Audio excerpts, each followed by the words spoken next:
Hello, this is Jamie from the Red Bank Public Library.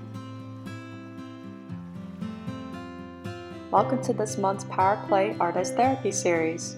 You might have remembered that for one kid's Power Play, we made a terrarium. And we're going to be doing that today, except we'll be building a peaceful beach scene. Something that you could keep on your desk or night table to help calm you when you're overwhelmed or stressed.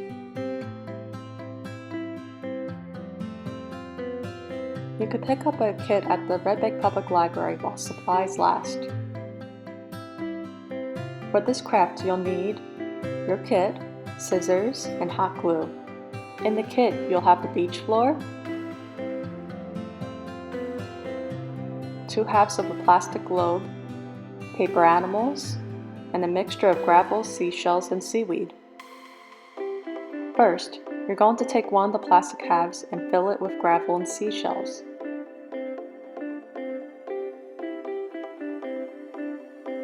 You might want to take some seashells out that you want to use on the top of your scene. Then place the beach floor on top of the gravel. You might have to trim the sides to get it to fit just right. After you see that it fits, take it out of the plastic half so you can decorate it.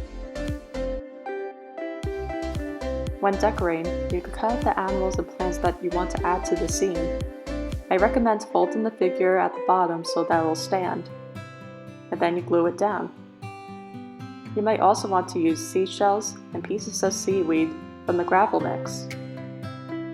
You can use the images provided in the kit, or you can use your own. Just make sure that you take the empty half every once in a while and try it on the top of it, just to make sure that it all fits. After you're done with the beach scene, now it's time to assemble the globe. You can put the beach floor down on top of the gravel,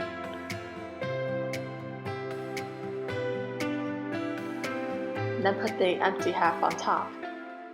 You could leave it like this, or you could use glue to seal it shut. And now you have your own peaceful terrarium. We hope you enjoyed this month's project. If you'd like to send photos of your finished product, just send it to redbanklibrary@gmail.com with the subject line Power Play. We hope you have a wonderful summer, and we'll see you next time.